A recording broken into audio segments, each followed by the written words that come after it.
We have a very special guest with us today, Jovitta Thomas, who has spent her entire career in war-torn regions and conflict zones. For more than a decade, Jovitta has called Kabul her home, heading the biggest rural development project the country has seen since the fall of Taliban in 2001. She has been an advisor to the Afghan government and has traveled extensively to the heartland of Afghanistan, including Taliban-controlled areas not accessible to expatriates. Jovitta, I know these are tough times for you as you try to help your friends and colleagues trapped there. And as someone who has seen what has happened to Afghanistan firsthand, I would like to invite you to this conversation. Welcome. Thank you for having me. You have worked in places which were controlled by the Taliban. While you were there, did you ever get a sense like what has happened in the past 2 weeks, the surge?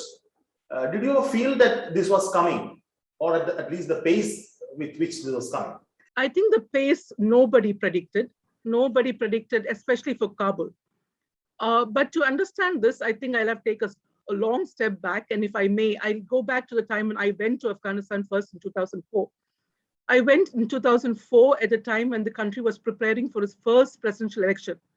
So the Karzai was still an interim president. He was not even elected president. And the country was so hopeful and so energetic, so looking forward to the future. So between 2004 and 2009, I would say, if someone had told me that the Taliban would take over Afghanistan, especially Kabul, I would have laughed. But I should also point out that was a time that the BRICS and the Canadians and the Americans were actively fighting Taliban insurgents in about 4 provinces of the country. The names that you keep hearing in the news these days, Helmand, Uruzgan, Zabul, and Kandahar. These are 4 southern provinces, close bordering Pakistan, and we used to call them the Taliban heartland. Kandahar was once the Taliban's capital. So those were the only provinces we thought would ever fall to the Taliban. Kabul was so far removed. It had a very anti-Taliban stance at that time. But from 2011 particularly, we heard of remote districts, remote provinces, not provinces as a whole, but parts of rural districts being taken over by the Taliban, or a combination of the Taliban, Al-Qaeda, or at least fighting with Taliban in ISIS and the Al-Qaeda. So there were factions and small pockets that we thought that, okay, these are far remote and they're falling to the Taliban. But from 2018 onwards, and I'm being very honest, anybody in Afghanistan would have told you, if the troops did pull out completely, with the current government, I mean, no longer current, but the government that was in place until 2-3 days ago, they didn't have a chance to stay in power too long. But what everyone went wrong is the pace at how fast this fell. That the army disappeared, that the government disappeared, the militias that had fought against the Taliban disappeared, the local warlords disappeared. I think no one predicted that pace. I was asked last year, back when I was doing a fellowship in the US, as a government advisor, how long do you think the Afghan government could last after complete pullout of all international troops? Back then, the date given was 31st May. And I predicted 2 months. But even that 2 months seems very optimistic, but I was scolded at the time for being a pessimist. But it happened even before the deadline of 9/11, which President Joe Biden had given. Even before the deadline, Kabul had fallen. That the Afghan military and the police, they literally sort of welcomed the Taliban and they did not show any signs of resistance. Why is that? Small correction there. There were pockets where the Afghan military did fight. If you look at, I think the BBC is the best example, they were showing maps where of the 398 districts, by each date, how many were contested, how many was taken over by Taliban, how many was under government control. So you could see those districts that were classified as contested, there was some fighting. Now, why wasn't there the fighting that you actually expected? The US military always touted that they had trained over 200,000 troops, or what we call 2 lakhs troops, combining the army and the police. It was almost 300,000 or 3 lakhs. So where did they all disappear? Now, in our conversations, I've spoken to you about this. Let me give you a profile of an Afghan ordinary soldier. They come from the poorest homes. No one actively wants to join the Afghan army because of patriotism. They're joining out of desperation. They're joining for that was an assured pay. Now, these were the foot soldiers put out there to fight a guerrilla army that was willing to give up their lives, come as suicide bombers. The political establishment backed out, and then the military establishment was advised to back out. So that's one scenario. The second scenario was they wanted to fight, but they were not given the aerial support, they were not given the ammunition. So there was a complete breakdown in the chain of command. The third category, I would say, is the most disappointing. The category where they just chose to put themselves first, their protection, and walked away as deserters, left to the Uzbek border and to different borders across the international borders they were able to cross.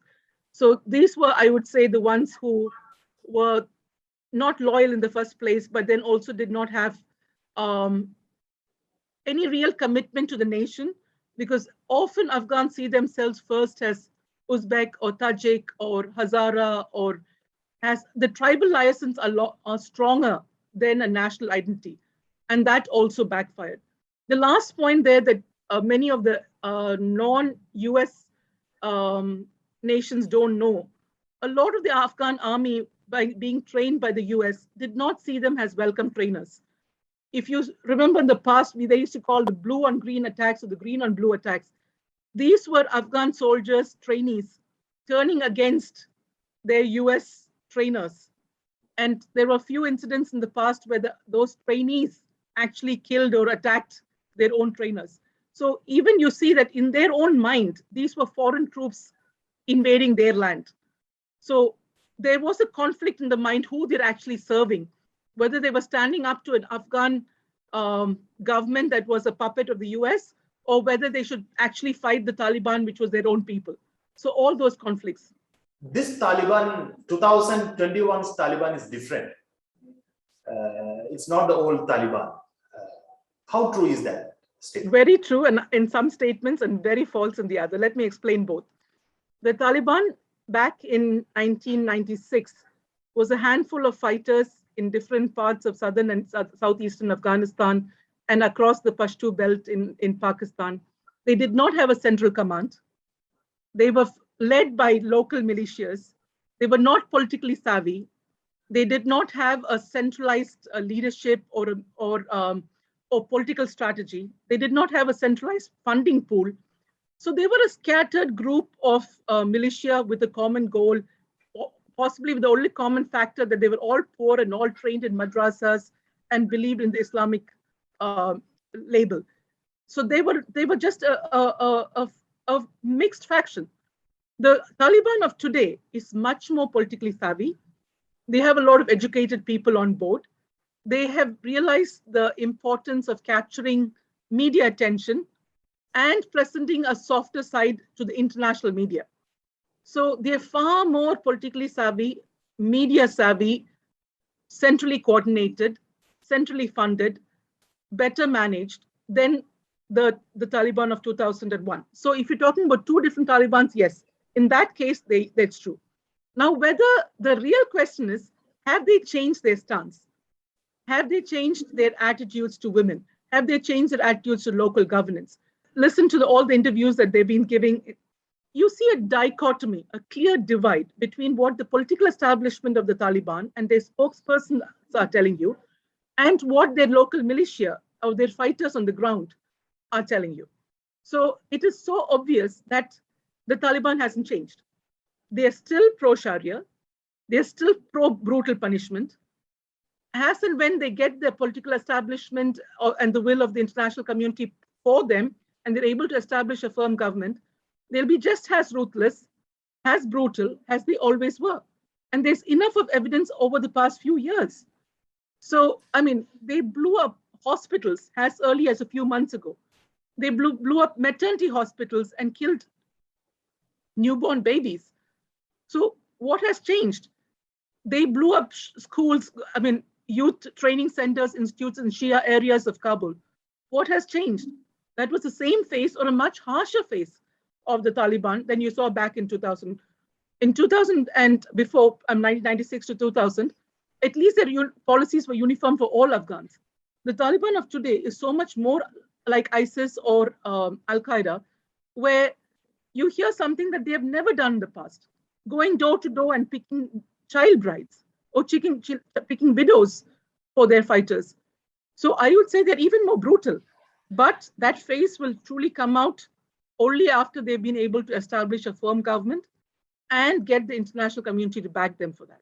Like the other day, the Taliban spokesperson, they said that they are reaching out to minorities like Hindus and Sikhs in Afghanistan, and they need not worry. From someone who has worked with them, known them for many years, I would say it is the same bluff that you hear in political campaigns in India, where you have certain political parties that are clearly aligned to certain religious groups, who then pick token figures from other religious groups or other minorities and place them in positions of power. These are symbols. They don't mean anything. They don't have a real voice. So I wouldn't be surprised to see a Afghan Sikh or an Afghan Hindu very prominently placed in the Taliban government, but how much of a voice would one person have? Taliban would not have this audacity without international support. Iran has come out in support, Russia has come out in support, and also China, India's neighbors, China and especially Pakistan have backed the Taliban. So how much should India be worried? Indians are among the most welcome community in Afghanistan until the Taliban took over. So it is not what you hear in this WhatsApp forwards that Indians are being targeted, Indians are asked to leave, that in some Indian priest or somebody is kidnapped. So that is a very biased picture. Now, as a woman, as an Indian national who's lived inside the country and traveled to 29 of 34 provinces, including to what you described as Taliban heartland, I have never once felt unwelcome. Okay, the Indians are generally very, very much a beloved community to Afghans. Any checkpoint I go to, any police checkpoint, any security checkpoint that I've been to, the first question they ask me before they see my ID card is, "Aap Hindustani hai ya Pakistani?" So they're not broken Hindi or Urdu. So they want to know if I'm a Pakistani or an Indian. And the moment they see I'm an Indian, the first response in a mixture of Dari or Pashto or Hindi is that Indians are our brothers. You're most welcome here. Pakistanis are not. Another fact that many people don't know about India and Afghanistan is India is among the largest development donors that Afghanistan has seen. And India has very wisely, across the political establishments of the central governments, chosen very visible projects in Afghanistan. The Parliament House that currently seats the Parliament of Afghanistan, the renovation of the King's Palace, major dams, major ring roads, major border roads, have all been India's visible projects in the country. And that has gained them a lot of support from the Afghan people. I'm not talking about the Taliban, which is very obviously a Pakistan-backed force, but the general Afghan population adores India. Now, whether India has capitalized on that adequately, unfortunately, no. Now, let me turn to your actual question. Now, for those of Indians who are arguing that, okay, the Pakistan and China has accepted the Taliban and given them recognition, they're saying they will not withdraw their embassies. Let me be very direct. China has never been interested in any country's politics. They have economic interests everywhere. But their interest in Afghanistan and Pakistan's interest in Afghanistan is not in Afghanistan itself. They're aligning themselves to put India down. And that's a fact that our Indians should see. They're trying to become a geopolitical force in the region that then neutralizes the clout that India could otherwise have had in the region. Now, Russia and Iran, of course, have other interests. Russia would be wanting to be present to minimize the Western influence, especially the US influence and China's influence in the country. Iran has a completely different stance because they believe backing the Taliban would be thumping their face at the US. So Iran and Russia are a little different, but China and Pakistan and their alignment and their interest in recognizing the Taliban is to use that little niche when they can negotiate and maneuver their influence and power in that country and put India down. And let's not mistake that. And if India doesn't use this opportunity to stand up and use its soft power, we may lose that.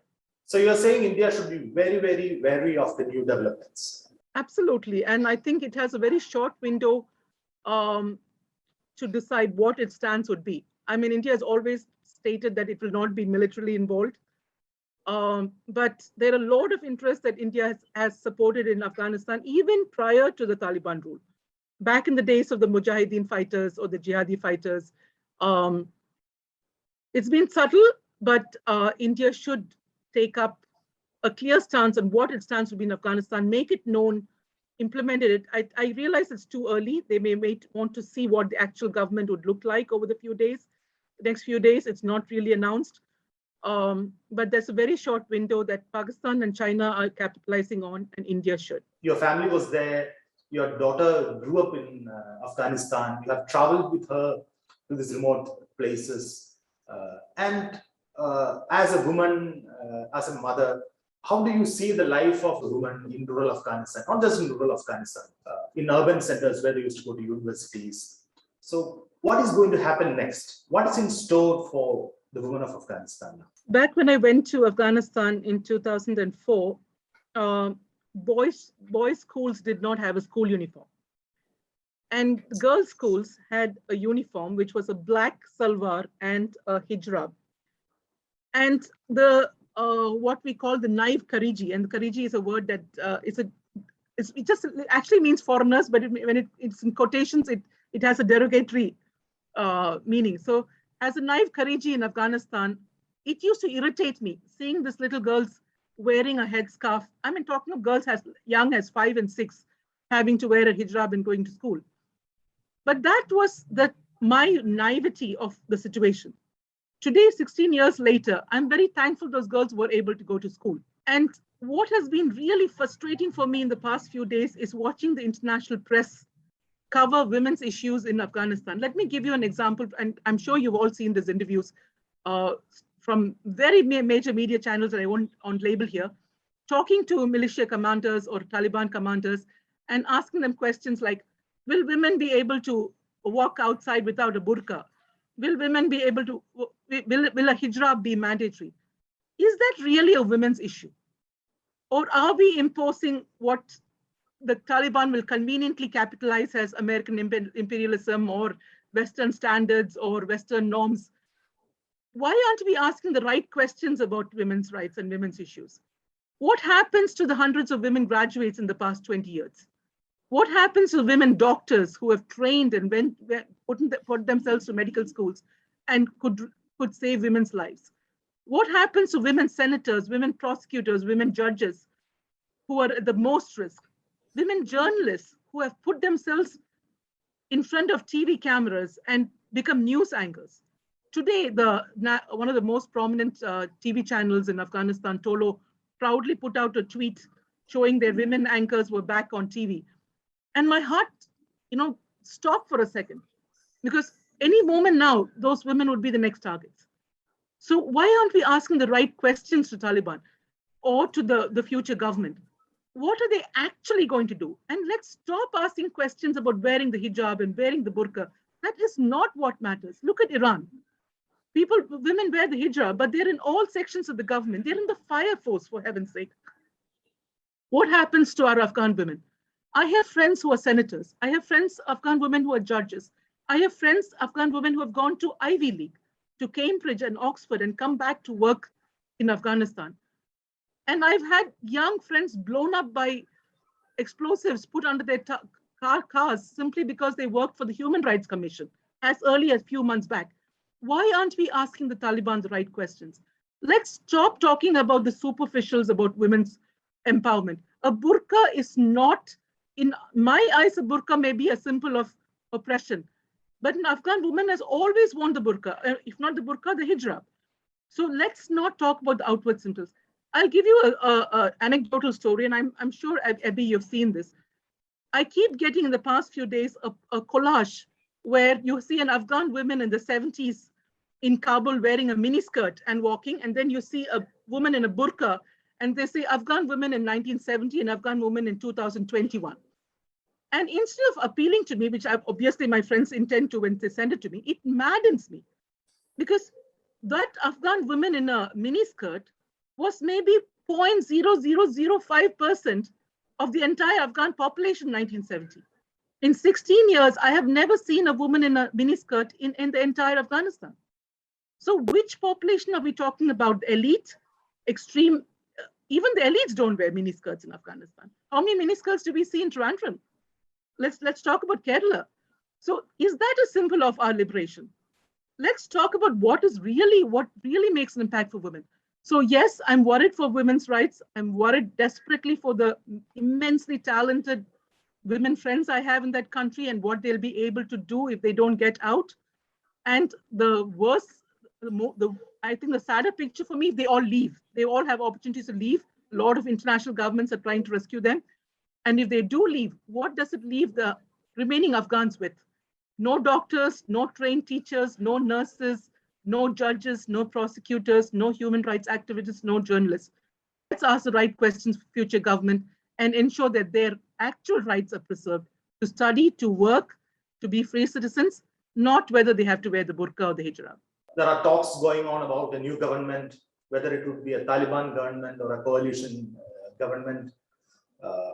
What are the scenarios that you see that could unfold in the coming days? Very obvious position right now would be that the Taliban would be empowered enough, would get enough support from the countries that you mentioned, that they would ignore the rest of the world and establish government in the country by themselves. I do not see that happening. Why? Because I see a Taliban very eager to not be the social pariah that it was back in 2000. They want international support. They want embassies to open in the country. They want to be recognized. So I would see something like a Taliban 3.0 rather than 2.0, where a few leaders that they will be able to negotiate with, like the former President Karzai, Abdullah, who's remained, Hikmatyar, they may form a very loose coalition with the Taliban still in the lead, but with token presence of other factions, especially, like you said, from the north, from what was used to be their enemies, the Northern Alliance. So the next few weeks, we'll see a lot of political maneuvering, including with the international community. So that is for sure. That's not something that's debatable. But what the actual form of government would take, I would think, is the Taliban would definitely be in the lead, but I don't see a Taliban-only government. I think that they seek international recognition enough to have some form of coalition, however loose it is. I don't predict also that that coalition will last very long. Once they do have the established presence and international media attention fades, and I would give it that about a year's time, I would say that the coalition will break down, and either the international troops will realize that Afghanistan has become a haven for terrorists again, or at least for breeding terror, and they come back to Afghanistan, or it will become a Taliban-only state that it was in 1996, and nobody would care about it. Sorry, this is anyone's guess. I'm not a political analyst. I'm just speaking from experience of knowing a lot of these people firsthand. Thank you so much for talking to Asianet News. Thank you. Thank you, Abhi.